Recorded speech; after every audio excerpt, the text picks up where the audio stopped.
The alarm screamed through the corridors of Kepler Station as Captain Jake Morrison watched the Zephyrian warships approach on his scanner.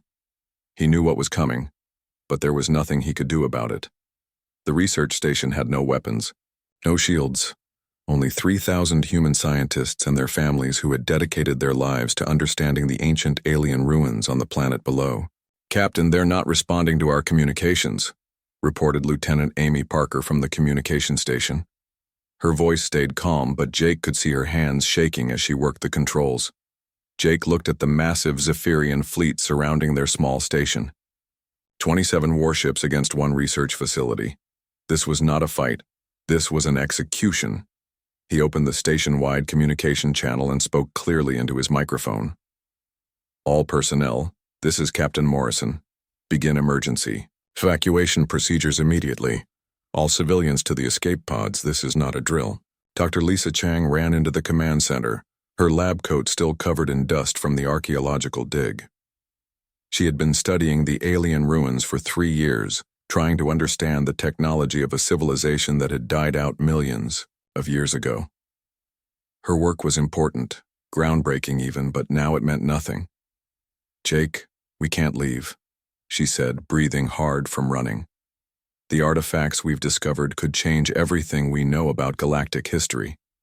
If we abandon this site, the Zephyrians will destroy it all." "Lisa, look at the screens," Jake replied, pointing to the display showing the enemy ships. "They're going to destroy everything anyway, and us with it if we don't get out of here." The communication system crackled to life with an incoming transmission from the lead Zephyrian vessel. The voice that came through was cold and filled with disgust. "Human contamination of this sacred site ends now. You have profaned the resting place of the first ones with your primitive touch. Your presence here is an insult to all civilized species.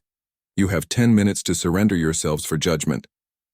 Jake felt anger rise in his chest, but he kept his voice steady. "This is a legitimate research operation approved by the Galactic Council. We have every right to be here under Article 47 of the Archaeological Research Treaty." "Treaties made with primitives have no meaning," the Zephyrian commander replied.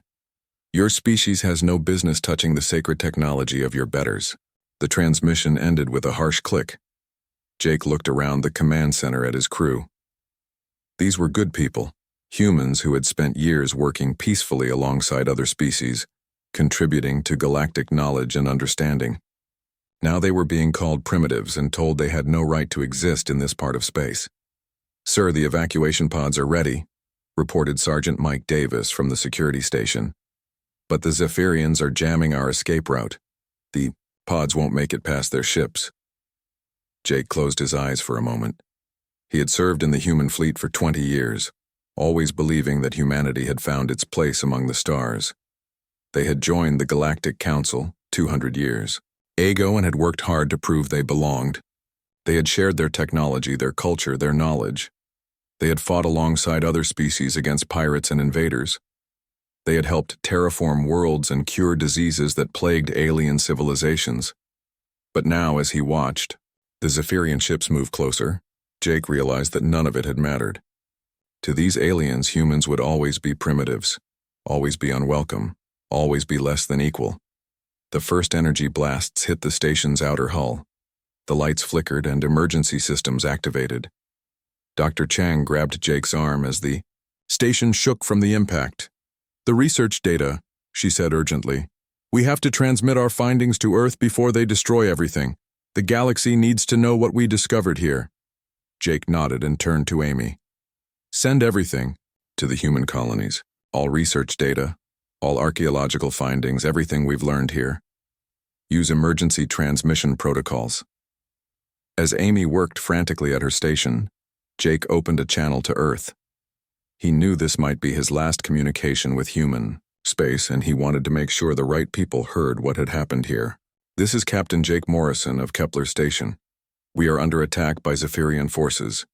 They claim we have no right to study the ancient ruins here, despite our legal authorization from the Galactic Council. It appears that our membership in galactic civilization means nothing when other species decide we don't belong." Another blast rocked the station. This time, the lights went out completely. and emergency power kicked in. Through the red emergency lighting, Jake could see his crew working calmly at their stations, doing their jobs even as death approached. These people deserved better than this, he thought. Humanity deserved better than this. Transmission complete? Sir, Amy reported. All data has been sent to the human colonies. Good work, everyone, Jake said to his crew. It's been an honor serving with you.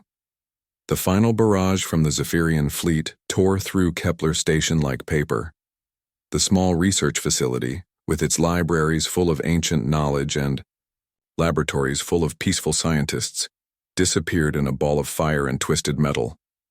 3,000 human lives ended in an instant, simply because they had dared to seek knowledge in a place where others thought they didn't belong.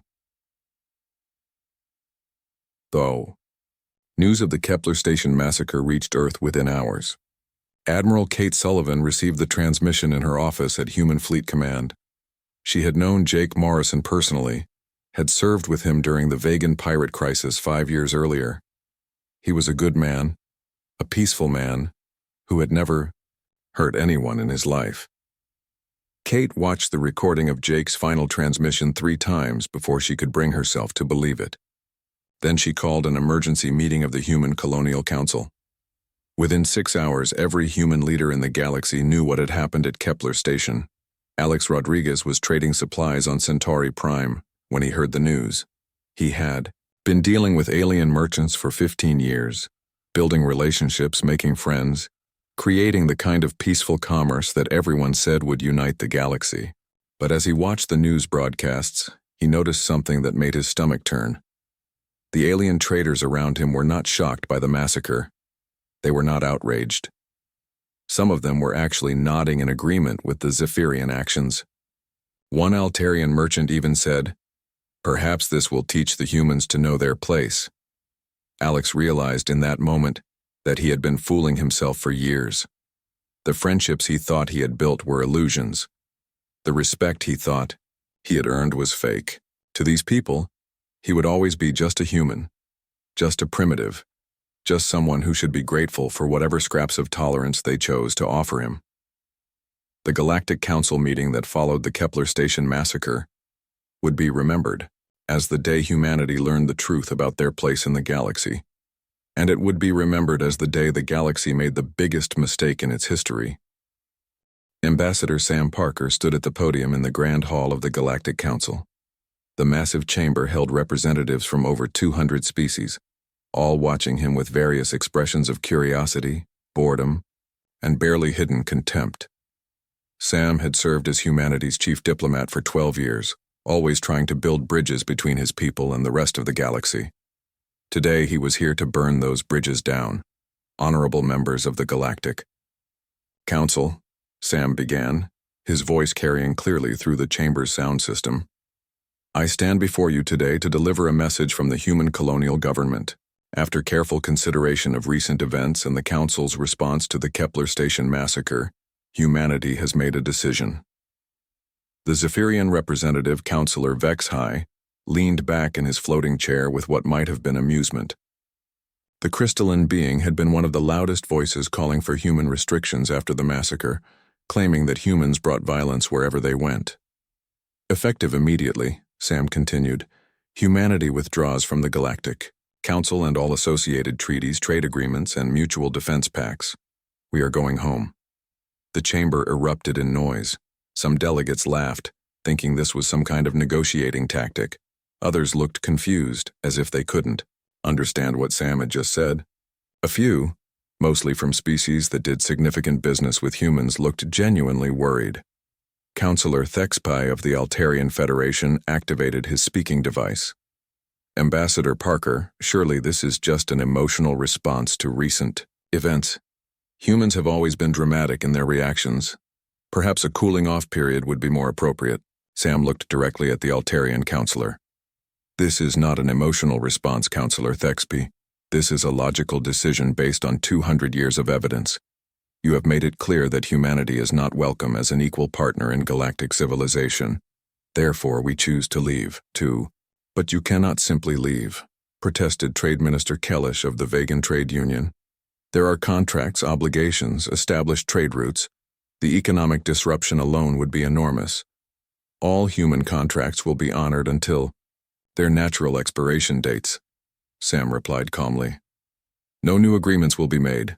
All existing trade relationships will be terminated within 90 days. You wanted us to know our place in the galaxy. We have learned. Our place is elsewhere.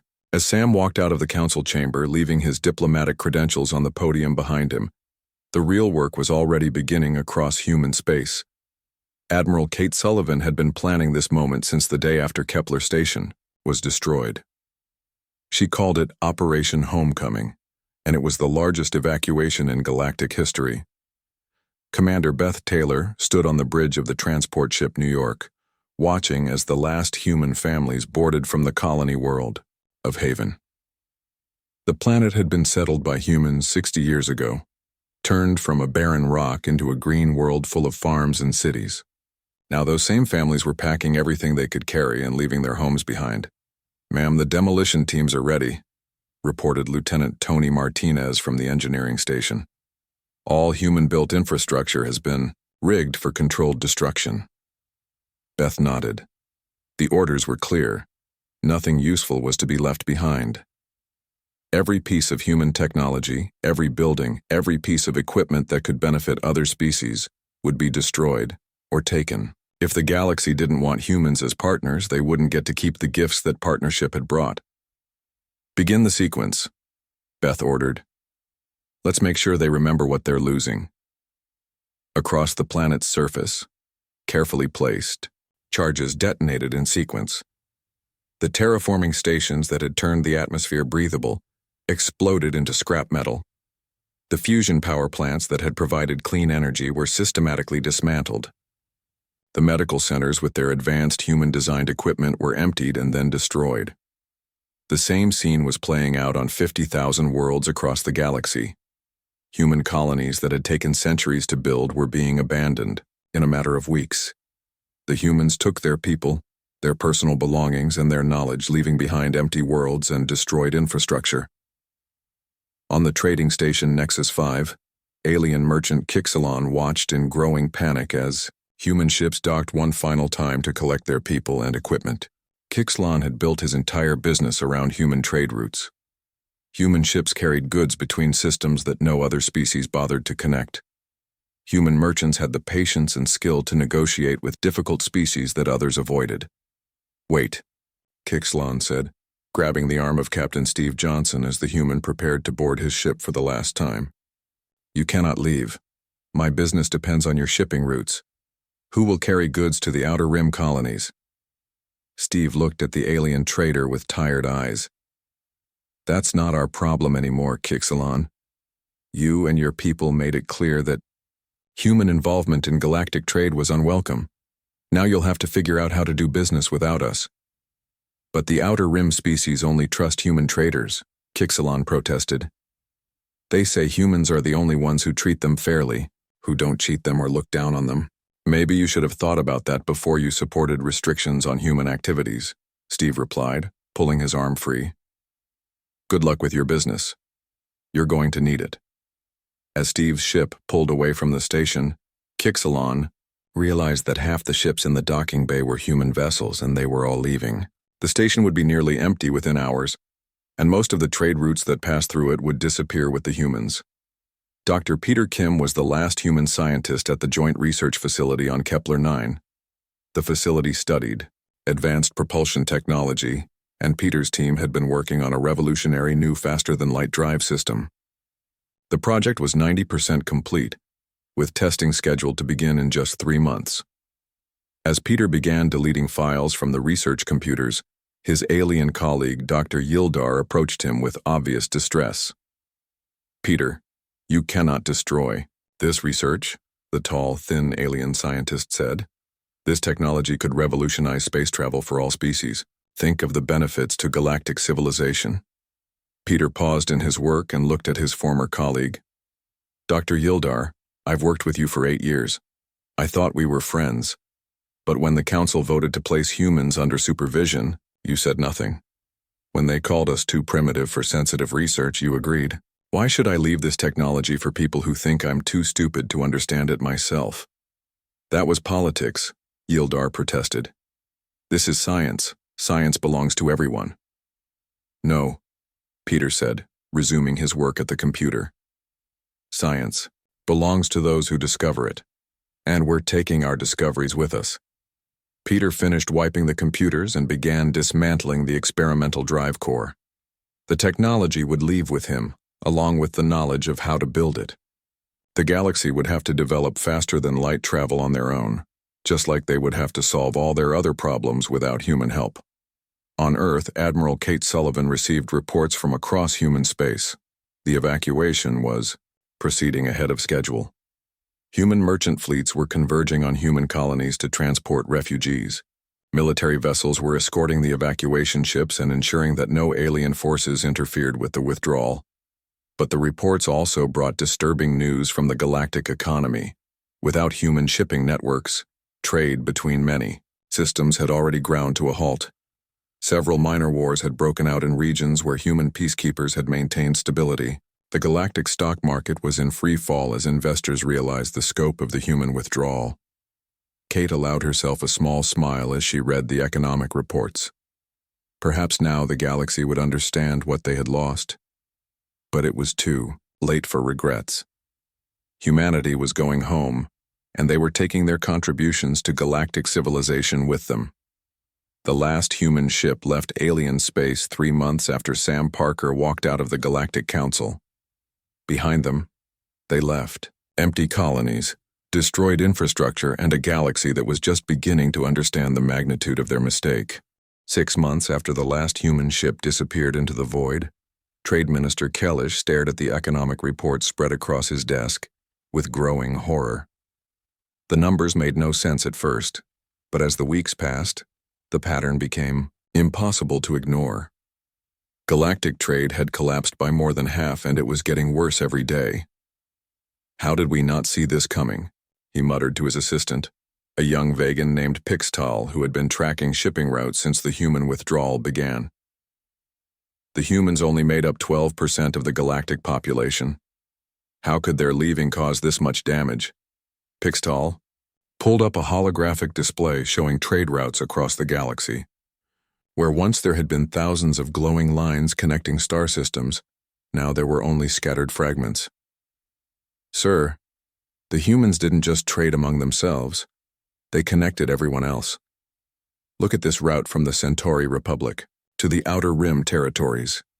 Human ships were the only ones willing to make that journey because it required stopping at 17 different hostile systems and negotiating with pirates, warlords, and paranoid isolationists.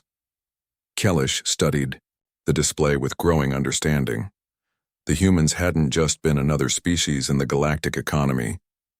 They had been the glue that held it together, the only species willing and able to deal with everyone else regardless of politics, prejudice, or danger. On the agricultural world of Kepler-7, Administrator Hexnall watched his people slowly starve. The planet produced only one crop, a grain that grew nowhere else in the galaxy but was essential for feeding billions of beings across 12 star systems. The problem was that no one could figure out how to harvest it anymore. The harvesting machines had been designed and built by humans 50 years ago. They were incredibly complex devices that could separate the valuable grain from the toxic chaff without damaging either. When the machines broke down, as all machines eventually did, human technicians had always come to fix them. Have we heard anything from the Altarian engineers? Hexnall asked his aide, though he already knew the answer. They tried for 3 weeks, sir, the aide replied sadly. They managed to get one harvester working, but it destroyed half the crop it touched. The grain turned toxic when they processed it wrong. 20 people died before we figured out what went wrong. Hexnall looked out at the vast fields of grain that stretched to the horizon. Enough food to feed billions, but without the human-designed harvesters, it might as well be poison. His people were already on quarter rations, and neighboring systems were beginning to report famine. In the research laboratories of the Galactic Science Institute, Dr. Yildar faced a different but equally devastating problem. Every major scientific project in the galaxy had ground to a halt because they all depended on human innovations that no one else understood. The quantum relay network is failing, reported his colleague, Dr. Zarath, a crystalline being whose species had contributed significantly to galactic mathematics. Without human maintenance protocols, we're losing communication nodes across the galaxy. Some systems haven't been heard from in weeks. Yildar nodded grimly. The quantum relay network allowed instant communication across thousands of light years, but it required constant adjustment and maintenance. Human technicians had developed the maintenance procedures through decades of trial and error, learning to work with technology that other species had invented, but never truly understood. What about the medical research? Yildar asked, though he dreaded the answer. Worse, Zarath replied. Dr. Chen's team was 3 weeks away from completing a cure for the Rigel plague when they left. We have all their notes, all their equipment, but we can't make sense of their synthesis process. It's like they were thinking in a completely different way than we do. The Rigel plague was spreading across the outer rim, killing millions. Human medical researchers had been working around the clock to find a cure, using their species' unique approach to biological problems. But with the humans gone, the research had stopped, and the plague continued to spread. General Corthon of the Altarian Defense Force stood in his command center, watching red warning lights blink across the tactical display. The Savage Reach, a region of space that had been peaceful for 30 years, was exploding into chaos. Sir, we're getting reports of pirate raids in 17 systems, reported his intelligence officer. The Colonial Defense Fleet is requesting immediate assistance. Corthon shook his head in frustration. Tell them we can't help. We don't have the ships or the knowledge to operate in that region. The truth was embarrassing. For 3 decades, human military advisors had maintained peace in the Savage Reach through a combination of diplomatic skill, tactical brilliance, and sheer stubborn courage. They had negotiated with warlords, hunted down pirates, and established trade agreements that kept dozens of hostile factions from killing each other. The Altarian military was powerful, but they had never learned how to deal with the chaotic mix of criminals, refugees, and independent colonies that populated the Savage Reach. Human officers had handled those problems, and now those officers were gone. What about the automated defense systems? Corthon asked. Can't we activate the border sentinels? We tried, sir, the intelligence officer replied. But the activation codes were lost when the humans wiped their databases. And even if we could turn them on, we don't know how to program them properly. Human technicians always handled the complex targeting algorithms. Across the galaxy, similar scenes were playing out as alien civilizations discovered how dependent they had become on human expertise. On manufacturing worlds, production lines sat idle because no one understood the human-designed efficiency improvements that had boosted productivity by 300%. On terraformed planets, environmental systems began failing because alien engineers couldn't replicate the delicate balance that human ecologists had spent decades perfecting. Financial analyst Zektron published a report that sent shockwaves through the galactic government. According to his calculations, the galaxy had lost 40% of its technological capability almost overnight. More importantly, they had lost nearly all of their innovation capacity. The numbers don't lie, Zektron announced at a press conference that was broadcast across civilized space. For the past century, humans have been responsible for 86% of all major technological breakthroughs. They didn't just contribute to galactic science, they were the primary engine of galactic progress. The revelation was devastating because it was so unexpected. Humans had rarely taken credit for their innovations, preferring to work behind the scenes and let other species claim the glory. Now that they were gone, it became clear just how much of galactic civilization had been built on human foundations. On the frontier world of New Harmony, Governor Plexnar watched his colony's fusion reactor slowly die. The reactor had been designed by humans and had run perfectly for 20 years. But when it developed a minor fault, no one knew how to fix it. The Centaurian technicians say it's impossible to repair, his chief engineer reported. They claim the reactor design violates several laws of physics, so it shouldn't work at all. Plexnar laughed bitterly. But it has been working for 20 years. The humans made it work. That's what I told them, sir. They said humans must have been using some kind of trick or shortcut that wasn't scientifically sound. As new harmonies, power grid began failing. Plexnar realized that the humans hadn't been using tricks. They had simply understood the technology better than anyone else. Now that understanding was gone, and with it, the foundation of galactic civilization. The worst was yet to come. 2 years after humanity's withdrawal, Counselor Prime Velthar stood in the empty chambers of the Galactic Council, looking out at rows of vacant seats. Half the member species had stopped sending representatives because they could no longer afford interstellar travel. The other half were too busy dealing with crises at home to attend meetings about galactic cooperation. The galaxy was dying, and everyone knew it. Prime Counselor. His aide Septok approached cautiously. We've received another distress signal from the Centauri Republic. The Jektar swarm has broken through their defense line. They're requesting immediate military assistance. Velthar closed his eyes and felt the weight of 2 centuries of civilization collapsing around him. The Jektar were an ancient enemy, a race of mechanical beings that had been contained beyond the galactic rim for generations. Now they were sweeping through civilized space like a plague, destroying everything in their path. What forces do we have available? Velthar asked, though he already knew the answer. The Altarian Defense Force has 3 operational battle groups, but they're already committed to suppressing pirate raids in the Savage Reach, Septok replied. The Vegan Trade Union is refusing to send ships outside their own territory. Most other species are dealing with internal rebellions or system failures. Velthar nodded grimly. Without human peacekeeping forces and military advisors, the galaxy had become a collection of isolated, struggling civilizations. The cooperative spirit that had united hundreds of species was gone, replaced by fear and desperation. Sir, Septok continued hesitantly, there's something else. We've discovered why the Jektar chose now to attack. Tell me. According to our historical archives, humanity had been monitoring the Jektar for the past 60 years.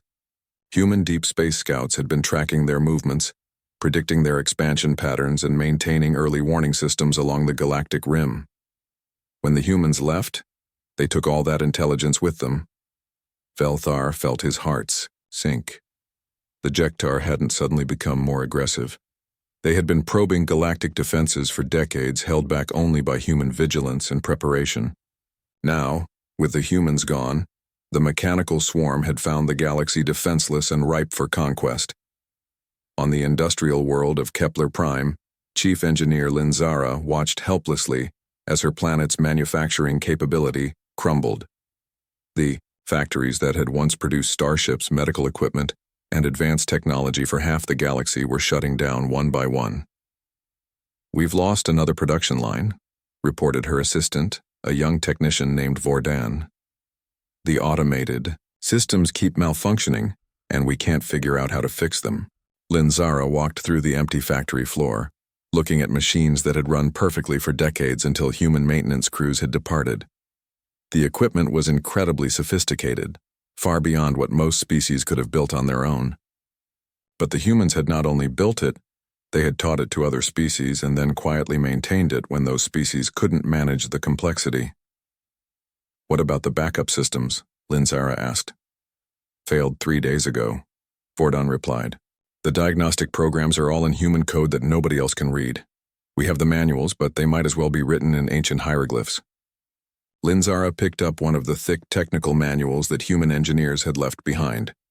The text was in perfect galactic standard, but the concepts described were so alien to non-human thinking that they were impossible to follow. Humans had approached engineering problems in ways that other species simply couldn't understand or replicate. In the medical centers of a dozen worlds, Dr. Hexaluna fought a losing battle against diseases that had been easily treatable just 2 years ago. Human medical researchers had developed cures and treatments for hundreds of conditions, but when they left, they had taken their knowledge with them. Doctor, the Andorian fever is spreading faster than we can track it, reported Nurse Killmoth. We have the medications that the humans developed, but our supplies are running out and no one knows how to make more. Dr. Hexaluna looked at the nearly empty medicine cabinet. The bottles contained drugs that could save thousands of lives, but the formulas were locked in human databases that had been wiped clean before their departure. Other species had tried to reverse engineer the medications, but every attempt had failed. Human biochemistry was apparently so different from other species that their medical insights were completely unique. "What about the research from the Rigel Institute?" Dr. Hexaluna asked. "Have they made any progress on reproducing the human treatments?" "They gave up last month," Kilmuth replied sadly. Dr. Yildar said that trying to understand human medical research was like trying to teach a fish to fly. Their brains just work differently than ours. Meanwhile, in the Outer Rim territories, entire star systems were going dark as the infrastructure built by human engineers finally collapsed beyond repair. The quantum communication network that had connected the galaxy for over a century was failing node by node, leaving civilizations isolated and desperate. Admiral Jaxhorn of the Hegemony Fleet received a transmission that chilled him to his core. It was from an automated probe that had been monitoring the edge of galactic space, one of the few pieces of human-built equipment that was still functioning. "Admiral," the probe's artificial intelligence spoke in a calm human voice that had been programmed decades ago. "This is Deep Space Monitor 17. I am detecting massive Jektar fleet movements in sectors 47 through 51. Estimated enemy strength is 12,000 vessels and growing. Estimated time to core, worlds is 96 hours. This will be my final transmission before enemy jamming makes communication impossible." Jaxhorn stared at the tactical display showing the approaching mechanical armada. 12,000 ships against the scattered remnants of galactic defense forces. It was hopeless. "Sir," his communications officer reported, "we're receiving surrender broadcasts from the outer colonies. The Jektar are offering to spare populations that submit without resistance." Jaxhorn had fought in dozens of battles during his career, but he had never faced anything like this. The galaxy's greatest military minds had relied on human strategic thinking and tactical innovation for so long that they had forgotten how to fight without human guidance. As reports of the Jektar advance reached the core worlds, panic spread through civilized space. Governments fell as populations demanded answers that no one could provide. Civil wars broke out as species turned against each other, blaming everyone except themselves for the catastrophe. In desperation, the remnants of the Galactic Council authorized one final attempt at communication with humanity. A single ship, carrying the galaxy's most skilled diplomats, was sent toward human space with a message of surrender and pleading. The ship never returned. 3 days later, as Jektar forces approached the galactic core, every remaining communication network in civilized space received the same transmission. It was broadcast on frequencies that had been reserved for human use, frequencies that everyone had assumed were dead. "This is Admiral Kate Sullivan of the Human Colonial Defense Force." Her voice was older than it had been 2 years ago, tired but still strong. Across the galaxy, beings who had once dismissed humanity as primitive stopped what they were doing and listened. "We have been monitoring galactic communications," Admiral Sullivan continued. "We are aware of your situation with the Jektar. We are aware of the collapse of your infrastructure, your economy, and your civilization. We want you to know that we take no pleasure in your suffering."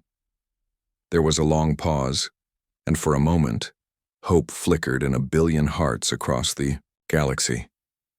"We are not your enemies," Sullivan's voice resumed. "We never were. But we are no longer your guardians either. You made your choice when you decided we were too primitive to share your civilization. You chose to treat us as inferiors, despite everything we contributed to your society. Now you must live with the consequences of that choice." Another pause, longer this time. "However," Sullivan continued, "should you ever truly learn from this experience, should you ever genuinely wish to treat all thinking beings with equal dignity and respect, you know where to find us. Until then, goodbye." The transmission ended, leaving the galaxy in silence as the Jektar swarm continued its advance toward the heart of galactic civilization. In the darkness of space, the last automated systems built by human hands continued their lonely work, maintaining what little remained of a civilization that had destroyed itself through arrogance and prejudice. The galaxy had finally learned the true cost of losing humanity. But the lesson had come too late.